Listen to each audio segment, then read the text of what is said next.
Hello students, how are you all. Welcome back to my YouTube channel. My name is Rafaqat. जैसा कि आप सभी को पता है, लास्ट वाली वीडियो में एक्सरसाइज 1.2 का क्वेश्चन नंबर फर्स्ट कंप्लीट कर चुके थे। आज के इस वीडियो में लेने वाले हैं क्वेश्चन नंबर सेकंड, जिसकी लैंग्वेज और क्वेश्चंस आप यहाँ देख सकते हैं। देखिए बच्चों, समझते हैं इसके अंदर करना क्या है। सबसे पहले तो यहाँ पर देखो, आपको चेक करना है तो इंजेक्टिविटी को और दूसरा सर्जेक्टिविटी को।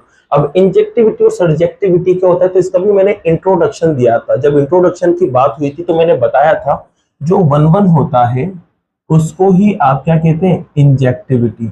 और सर्जेक्टिविटी का भी मतलब बताया था मैंने, जब फंक्शन ऑन टू होता है तो उसको आप बोलते हैं सर्जेक्टिविटी या सर्जेक्टिव। ठीक है, तो यहाँ पर आपको वन वन और ऑन टू ही चेक करना है। अब one one onto check करने के लिए आपके पास ये फंक्शंस दे रखे हैं। अब आप देखोगे बच्चों, यहाँ पर सभी के सभी जो फंक्शंस है, इसमें पावर 2 आ रही है, यहाँ पावर 2 आ रही है, यहाँ पावर 2, यहाँ पावर 3 और यहाँ पावर 3। तो ध्यान रखना, जब भी पावर 2 या पावर 3 आ जाए तो इस वाले क्वेश्चंस को करने के लिए आप एरो डायग्राम बनाओ। एरो डायग्राम क्या करता है, बहुत ही इजी वे में आपको क्वेश्चन सोल्व करके दे देता है और बहुत जल्दी आपको समझ में आता है। लेकिन बाई चांस अगर वन पावर आए, जैसे कि फर्स्ट क्वेश्चन किया था इससे पहले वाली वीडियो में, वहां पर एक फंक्शन था F of X is equals to 1/x। यहाँ पर x पे पावर 1 थी तो इसका मेथड अलग था। ठीक है, डिफरेंट एलिमेंट मानते थे, फिर डिफरेंट इमेज लेके आते थे, फिर y is equals to F of X अपन प्रूफ करते थे, तो इसका अलग मेथड था क्योंकि पावर 1 है। लेकिन जब पावर 1 से ज्यादा आ जाए तो आपके पास दूसरा मेथड होता है, वो होता है एरो डायग्राम। इससे बहुत ही इजी वे में आप इस क्वेश्चन को सोल्व कर सकते हैं। तो एरो डायग्राम को समझने के लिए सबसे पहले उठाते हैं फर्स्ट क्वेश्चन को। तो फर्स्ट क्वेश्चन बच्चों आपके पास यहाँ देख सकते हैं, F of n to n दे रखा है। n मतलब आपको पता है सेट ऑफ नेचुरल नंबर होता है, और f ऑफ x आपके पास है x स्क्वायर। अब देखो यहाँ पर आपको डोमेन के अंदर भी नेचुरल नंबर लेना और कोडोमेन में भी नेचुरल नंबर लेना है। और बच्चों यहाँ पर जब x की वैल्यू आप रखेंगे, क्योंकि एरो डायग्राम बनाना है तो x की वैल्यू रखना पड़ेगी, और x की वैल्यू कहाँ से रखेंगे, नेचुरल नंबर में से। तो आप ये भी कह सकते हैं x बिलोंग करेगा नेचुरल नंबर में से। और नेचुरल नंबर आपको पता है बच्चों कहाँ से स्टार्ट होते हैं, 1 से, और फिर ये आपको जहां तक लिखना हो वहां तक आप इन्हें लिख सकते हैं। तो आपको x की वैल्यू नेचुरल नंबर में से ही रखना है, ध्यान रखना, क्योंकि यहाँ पर नेचुरल नंबर दे रखा है। तो बस यहाँ पर एरो डायग्राम बनाने के लिए अब आप x की वैल्यू रखो और उसके इमेज फाइंड करते जाओ। तो जैसे कि बच्चों देखो, मैंने x की वैल्यू सबसे पहले 1 ली। जब यहाँ x की वैल्यू 1 रखूंगा तो f ऑफ 1 बनेगा, और यहाँ 1 रखूंगा तो 1 का स्क्वायर 1 आ जाएगा। ऐसे ही x की वैल्यू 2 रखेंगे तो यहाँ पर भी 2 आ जाएगा, और यहाँ पर 2 आती है, 2 का स्क्वायर 4 हो जाएगा। फिर आप x की वैल्यू यहाँ 3 रखेंगे तो ये 3 रख गया बच्चों। अब 3 का स्क्वायर यहाँ पर क्या आ जाएगा, 9 आ जाएगा। इसी आप और भी वैल्यू रख सकते हैं, लेकिन आप इन 3 वैल्यू से भी समझ सकते हैं, तो मैं 3 वैल्यू ही रख के आपको बता रहा हूँ। तो मैंने ये वैल्यू रख दी, और आप चाहो तो और भी रख सकते थे। अब देखो इसका एरो डायग्राम बनाएंगे। तो एरो डायग्राम में बच्चों एक तो डोमेन आता है और एक कोडोमेन आता है। डोमेन भी नेचुरल नंबर से बिलोंग करता है और कोडोमेन भी नेचुरल नंबर से, क्योंकि यहाँ लिखा हुआ है। ठीक है, अब नेचुरल नंबर लिखना है तो 1 2 3 ऐसे चलता जाएगा, और मैंने 3 नंबर रखे तो मैंने 3 को शो कर दिया। यहाँ पर देखो ये इमेज होता है जो कोडोमेन से निकलता है। अब इसमें सबसे बड़ा नंबर 9 है, तो इसमें 9 तक तो दिखना ही चाहिए। तो 9 तक तो आप लिख देंगे 1 2 3 4, फिर 5 6 7 8, फिर 9, फिर और भी आप चाहो तो और भी लिख देना। ठीक है, ये मैंने यहाँ लिख दिया। अब देखो ये n से n में एक फंक्शन आपके पास डिफाइन हो चुका है, ये लो एक फंक्शन आ चुका है। ठीक है, अब देखो यहाँ पर आपको देखना है इमेज। जैसे कि आपने 1 रखा तो उसका इमेज क्या मिला, 1। तो 1 का इमेज यहाँ आप देख सकते हैं 1 है। फिर 2 का इमेज आप यहाँ देख सकते हैं कितना आ रहा है बच्चों, 4। तो यहाँ 2 का इमेज आप लिख देंगे 4। फिर यहाँ देखेंगे 3 का इमेज कितना है, 9। तो आप देखेंगे 3 का इमेज यहाँ पर 9 है। तो ये आपके पास कुछ एरो डायग्राम कंप्लीट होता है। अब इस एरो डायग्राम की मदद से आप चेक करेंगे किसे, इंजेक्टिविटी और सर्जेक्टिविटी को। इंजेक्टिविटी का मतलब 1 1 होता है और सर्जेक्टिविटी का मतलब 1 2 होता है। अब 1 1 का मतलब आपको सीधा सा पता है, जब डिफरेंट एलिमेंट लेंगे आप किसमें से, डोमेन में से, तो उनके इमेज भी डिफरेंट आना चाहिए, किसके अंदर, कोडोमेन के अंदर। तो देखो यहाँ पर इनके डिफरेंट एलिमेंट का इमेज डिफरेंट आ रहा है। आप कहोगे सर 1 का इमेज यहाँ 1 है, अब 2 का इमेज यहाँ क्या आ रहा है बच्चों, 4 आ रहा है। अब आप देखोगे क्या यहाँ पर अलग अलग एलिमेंट थे, उनका इमेज अलग अलग आ रहा है, नहीं आ रहा है। आप कहोगे सर अलग अलग आ रहा है, ऐसा तो नहीं हो रहा ना कि 1 का इमेज भी 1 आ रहा है और 2 का इमेज भी 1 आ रहा है, सेम तो नहीं आ रहा है ना। इमेज एलिमेंट अलग अलग और इनका इमेज भी अलग अलग है। तो जब ऐसी कंडीशन आ जाती है तो जो फंक्शन होता है वो क्या होता है, 1 1। तो कह देंगे फंक्शन तो 1 1 है। अब ऑन टू की बात करें तो ऑन टू आपको पता होगा, ऑन टू कब होता है, जब जो ये डोमेन होता है, सॉरी कोडोमेन जो होता है, इस कोडोमेन के सारे एलिमेंट इमेज होना चाहिए। अब यहाँ देखो, यहाँ 1 तो इमेज है, 4 भी इमेज है और 9 भी इमेज है, लेकिन 2 इमेज नहीं है, 3 भी इमेज नहीं है। इसके अलावा यहाँ 5 6 7 8 आएगा, वो भी इमेज नहीं है। ठीक है, तो ये सारे के सारे एलिमेंट इसके इमेज नहीं है ना, तो इस वजह से जो ये वाला फंक्शन है वो ऑन टू नहीं होगा या फिर सर्जेक्टिव नहीं होगा। बस आपको अब डेफिनेशन लिखना है। तो यहाँ पर देखो बच्चों, सबसे पहले आप लिखेंगे 1 1 के लिए। तो देखो 1 1 के लिए क्या लिखेंगे आप, यहाँ लिखेंगे आप every element of domain n, ठीक है, has unique image in codomain n। ठीक है, कोडोमेन n में डोमेन n के यूनिक इमेज है बच्चों। इस वजह से आप कह सकते हैं f इज 1 1, या फिर आप चाहो तो ये भी लाइन लिख सकते हो, f इज इंजेक्टिव। अब इसके बाद बात करें किसकी, ऑन टू की। तो ऑन टू में सारे के सारे इमेज होना चाहिए। तो यहाँ अपन देखेंगे इसके सारे के सारे जो एलिमेंट है वो इमेज नहीं है। कौन कौन, जैसे कि 2 3 5 6 7 ये इमेज नहीं है, तो ये ऑन टू नहीं होगा। तो यहाँ लिख देंगे आप every element of codomain, every element of codomain are not the image of element of domain है। ठीक है, ये लाइन आप यहां लिख देंगे। So f is not onto, या फिर आप सर्जेक्टिव भी लिख सकते हैं। ठीक है, तो इसी के साथ बच्चों आपका फर्स्ट पार्ट क्या होता है, कंप्लीट होता है। तो आप इसको नोट कर लीजिए। फिर लेते हैं पार्ट नंबर 2 को। तो बच्चों अब लेते हैं पार्ट नंबर 2 को। तो देखिए पार्ट नंबर 2 में सबसे पहले तो फंक्शन में देखो यहाँ पर z टू z गिवन है। सेकंड क्वेश्चन के अंदर यहाँ z टू z आपके पास गिवन है और फंक्शन आपके पास सेम ही है, देख सकते हैं f of x equals to x square. बस यहाँ पर थोड़ा सा चेंज होगा, जो x था ना वो इस बार z में से बिलोंग करेगा, और z आपको पता है सेट ऑफ इंटीजर्स होता है। तो इस वजह से यहाँ पर आप माइनस में भी नंबर ले सकते हैं, प्लस में भी ले सकते हैं। जैसे कि यहाँ पर 0 ले सकते हैं, 1 ले सकते हैं, 2 ले सकते हैं, बहुत सारे ले सकते हैं। और इसी माइनस का 1 भी ले सकते हैं, माइनस का 2 भी ले सकते हैं, आप बहुत सारे नंबर माइनस में भी ले सकते हैं। तो यहाँ पर कुछ नंबर माइनस में भी लेंगे, कुछ प्लस में भी लेंगे।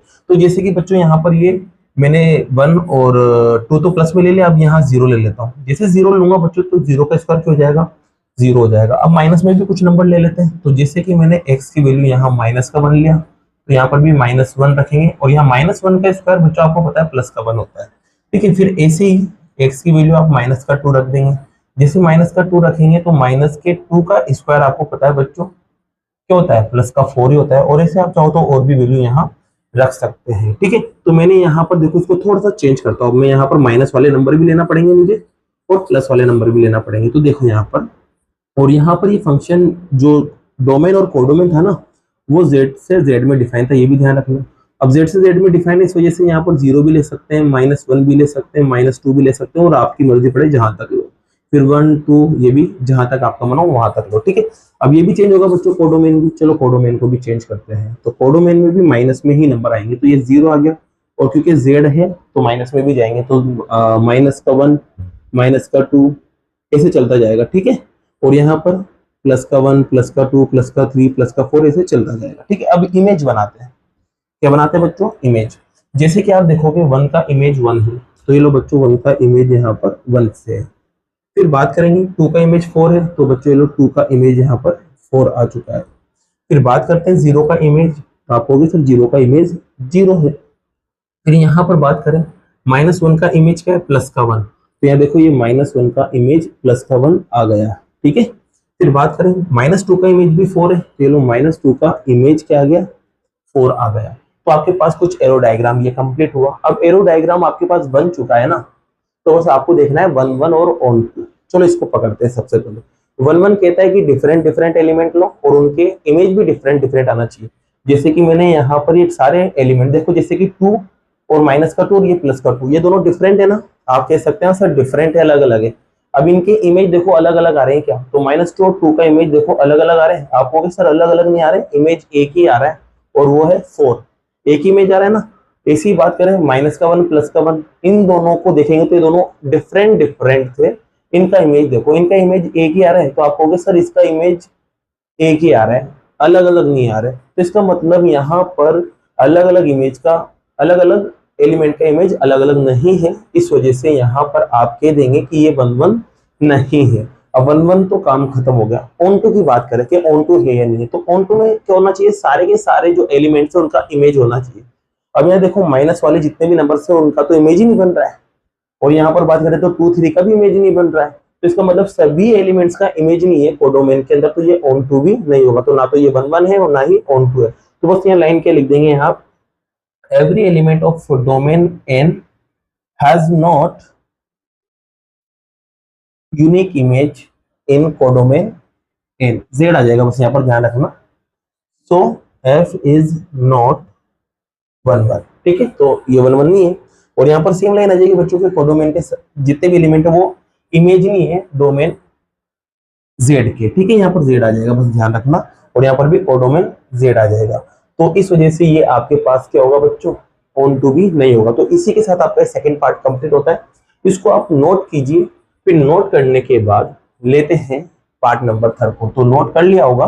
अब पार्ट नंबर 3 में देखो बच्चों, यहाँ पर फंक्शन जो है ना वो R टू R में डिफाइन है, मतलब रियल नंबर है दोनों के दोनों। और रियल नंबर में आप कुछ भी लो, आप चाहे माइनस वाले नंबर लो, चाहे आप प्लस वाले नंबर लो, चाहे आप डेसिमल में लो, चाहे आप रेशनल लो, चाहे इरेशनल लो, कुछ भी लो, तो आपके रियल नंबर्स होते हैं वो। तो रियल नंबर में भी वापस से ये नंबर में ले सकता हूँ यहाँ पर, क्योंकि माइनस में भी ले सकता हूँ, प्लस में भी ले सकता हूँ, ठीक है। तो सेम कंडीशन ही आ जाएगी। सेम कंडीशन आएगी तो इसका फंक्शंस का जो एरो डायग्राम है वो कुछ ऐसा बनेगा, देख सकते हैं आप यहाँ पर एरो डायग्राम सेम यही बनेगा। और एरो डायग्राम ये बनेगा। तो इस कंडीशन में अभी आपने सीखा ही है कि ना तो 1 1 होगा ना ही ऑन टू होगा। तो यहाँ पर बस आपके R आ जाएगा, यहाँ पर भी R आ जाएगा, और यहाँ पर भी क्या आ जाएगा बच्चों, R। और यहाँ पर भी R लिख देना, और यहाँ पर भी R, क्योंकि डोमेन भी R है और कोडोमेन भी क्या है बच्चों, R है। तो ना तो ये 1 1 होगा ना ही ये क्या होगा, ऑन टू होगा, ठीक है। ये भी सीधा सही था, क्योंकि रियल नंबर्स में भी ये सारे नंबर्स आते हैं, माइनस वाले भी प्लस वाले भी। तो माइनस वाले से समझ रहे हैं आप लोग, क्योंकि माइनस वाले में ये रखते ही नहीं है। तो ये आपका थर्ड पार्ट भी क्या होता है बच्चों, कंप्लीट होता है। अब इसको आप नोट कर लीजिए, फिर बात करते हैं फोर्थ पार्ट की, ठीक है। तो बच्चों यहाँ पर फोर्थ पार्ट को लेते हैं। तो फोर्थ पार्ट में जो फंक्शन है ना वो नेचुरल नंबर से नेचुरल नंबर में डिफाइन हो रहा है। पहली बात तो ये डोमेन और कोडोमेन नेचुरल नंबर है, और फंक्शन जो है आपके पास वो एक्स क्यूब आपके पास है। अब यहाँ पर जो एक्स है ना वो बिलोंग करेगा किसमें से, नेचुरल नंबर में से। तो नेचुरल नंबर आपको पता है 1 से स्टार्ट होते हैं, तो ये 1 से स्टार्ट करेंगे, 0 वाले सबको भूल जाएंगे आप, है ना। तो आप नेचुरल नंबर में 1 ले सकते हैं, 2 ले सकते हैं, 3, आपकी मर्जी पड़े जहां तक आप इसे लीजिए, ठीक है। अब जब ये लोगे तो इसका जो रिजल्ट है वो भी बदलेगा। तो चलो बदलते हैं बच्चों यहाँ पर आप। तो x की वैल्यू में यहाँ पर 1 भी ले सकता हूँ, तो x 1 लेंगे सबसे पहले, फिर 2 लेंगे, फिर 3 लेंगे। अब यहाँ पर जब 1 रखेंगे आप, तो यहाँ 1 का क्यूब होगा, और 1 का क्यूब 1 ही होता है। जब बच्चों यहाँ 2 रखेंगे तो 2 का क्यूब क्या होगा, 8 हो जाएगा। और जब यहाँ आप 3 रखेंगे तो 3 का क्यूब बच्चों क्या होता है, 27। ये आपके नंबर से यहाँ चलते जाएंगे, ठीक है। ये आपने ले लिया। अब ये ले लिया तो इसका एरो डायग्राम भी क्या होगा बच्चों, बदलेगा। चलो बदलते हैं इसको भी। तो यहाँ पर ये डोमेन बनाया मैंने, और ये कोडोमेन। डोमेन नेचुरल नंबर में है और कोडोमेन भी नेचुरल नंबर में, और इनमें एक फंक्शन आ रहा है f, ठीक है। अब यहाँ पर नेचुरल नंबर है तो 1 2 3 आप और भी नंबर लिख सकते हैं। और यहाँ देखो कोडोमेन के अंदर 27 तक नंबर आएंगे, तो यहाँ आप 1 लिखो, 2 लिखो, 3 लिखो, 4 लिखो, ऐसे चलते चलते 8 भी लिखोगे, फिर आगे जाते जाते 27 भी लिखोगे, ऐसे चलता जाएगा, ठीक है। अब यहाँ देखो बच्चों इमेज देखते हैं। 1 का इमेज क्या है, आप कहोगे सर 1 का इमेज 1 है, ओके। 2 का इमेज क्या है, तो आप कहोगे सर 2 का इमेज 8 है। 3 का इमेज क्या है, तो आप कहोगे सर 3 का इमेज 27 है। अब आप कहोगे कि 1 1 है या नहीं है, तो आप देख लो भाई, यहाँ डिफरेंट डिफरेंट एलिमेंट ले लो और इनका इमेज यहाँ देख लो। क्या आपको डिफरेंट एलिमेंट का इमेज डिफरेंट दिख रहा है? आप कहोगे हाँ सर डिफरेंट एलिमेंट और इनका इमेज डिफरेंट है। जैसे 1 का इमेज 1 ही आ रहा है, 2 का इमेज 8 ही आ रहा है और किसी का नहीं आ रहा है, 3 का इमेज 27 आ रहा है और ये किसी का नहीं आ रहा है। तो डिफरेंट एलिमेंट थे, इमेज भी डिफरेंट है, इस वजह से ये क्या होगा, 1 1 होगा। तो यहाँ लिख देना every element of domain n has unique image in domain n, ठीक है। So f is 1। तो आप यहाँ 1 1 लिख देना। अब 1 1 लिख दोगे तो ये तो काम हो गया आपके पास। अब ऑन टू की बात कर रहे हैं। ऑन टू में क्या कहते हैं, सारे के सारे एलिमेंट इमेज होना चाहिए। अब बताओ बच्चों, यहाँ सारे के सारे एलिमेंट इमेज है? आप कहोगे सर नहीं है, 2 इमेज नहीं है, 3 नहीं है, 4 नहीं है, 5 6 7 तक इमेज नहीं है, फिर 8 के बाद 9 10 11 12 वो भी इमेज नहीं है किसी भी एलिमेंट के, तो ये ऑन टू पॉसिबल ही नहीं है। तो यहाँ पर सेम लाइन आ जाएगी, every element of codomain n are not the image of element of domain n। ठीक है, so f is not onto या फिर सर्जेक्टिव। ठीक है बच्चों, तो इसी के साथ आपका ये फोर्थ पार्ट भी कंप्लीट होता है। अब फोर्थ हो चुका है तो फिफ्थ को ले लेते हैं। फिफ्थ में देखो यहाँ पर फंक्शन बदला, z टू z दे रखा है, तो यहाँ पर आप z टू z कर देते हैं, किलो z टू z। ठीक है, अब यहाँ पर भी x जो आएगा वो z में से आएगा, और z का मतलब आपको पता है इंटीजर्स होते हैं। इंटीजर्स का मतलब माइनस में भी नंबर्स और प्लस में भी नंबर, सारे ही ले सकते हैं, तो सारे नंबर आप यहाँ ले सकते हैं। तो बच्चों देखो 1 2 3 1 2 तक तो रख ही रखा था। अब देखो मैं यहाँ 1 2 तो रख ही दिया, अब मैं 0 भी रख देता हूँ, तो यहाँ 0 आ जाएगा, और 0 का क्यूब 0 होता है। जैसे बच्चों मैं यहाँ पर माइनस का 1 रखूंगा, तो माइनस का 1 रखते ही बच्चों यहाँ पर आपके पास -1 का क्यूब माइनस का 1 होता है। फिर यहाँ पर बच्चों आप बात करें x की जगह माइनस के 2 रखने की, तो ये लो x की जगह माइनस का 2 आ गया, और माइनस के 2 का क्यूब माइनस का 8 होता है, सबको पता है आपको। तो बच्चों यहाँ पर ये रिजल्ट भी बदलेगा और ये रिजल्ट भी बदलेगा। चलो इसको बदलते हैं सबसे पहले। तो यहाँ पर आप देखोगे ये तो आपके पास है डोमेन, और ये है आपके पास कोडोमेन। यहाँ लिखेंगे 0 1 2, ये माइनस में आ जाएंगे। ठीक है, यहाँ 1 2 ये प्लस में आ जाएंगे। यहाँ पर देखो बच्चों 0, अब देखो इसमें माइनस में भी 8 तक जा रहा है और प्लस में भी 8 तक जा रहा है, तो चलो देखो यहाँ माइनस का 1, फिर यहाँ माइनस का 2, ऐसे करते करते माइनस का 8 ऊपर आएगा और ऊपर तक नंबर जाता रहेगा। फिर यहाँ बात करें तो यहाँ प्लस का 1 आएगा, प्लस का 2 आएगा, ऐसे करते करते प्लस का 8 भी आएगा और नीचे और नंबर जाते जाएंगे। ये जो डोमेन है वो z का है, और कोडोमेन भी क्या है z का है। ठीक है बच्चों, अब इसके बाद यहाँ इमेज देखते हैं। 1 का इमेज आप कहोगे सर 1 का इमेज 1 है, 2 का इमेज आप कहोगे 2 का इमेज 8 है, 0 का इमेज आप कहोगे 0 ही है, -1 का इमेज -1 है, और -2 का इमेज -8 है। आप यहाँ देख सकते हैं सारे के सारे।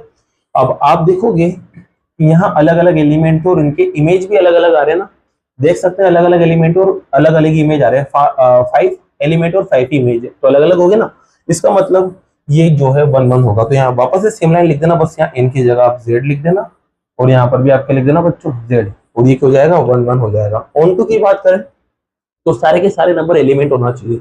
अब यहाँ देखो सारे के सारे नंबर एलिमेंट नहीं है, जैसे -2 भी नहीं है इमेज, -3 भी नहीं है, -4 भी नहीं है, -5 भी नहीं है। ऐसे प्लस में बात करें तो प्लस का 2 प्लस का 3 प्लस का 4 ये इमेज नहीं है, तो सारे के सारे इमेज नहीं है, तो ये ऑन टू नहीं होगा। तो यहाँ लिख देना एवरी एलिमेंट ऑफ कोडोमेन।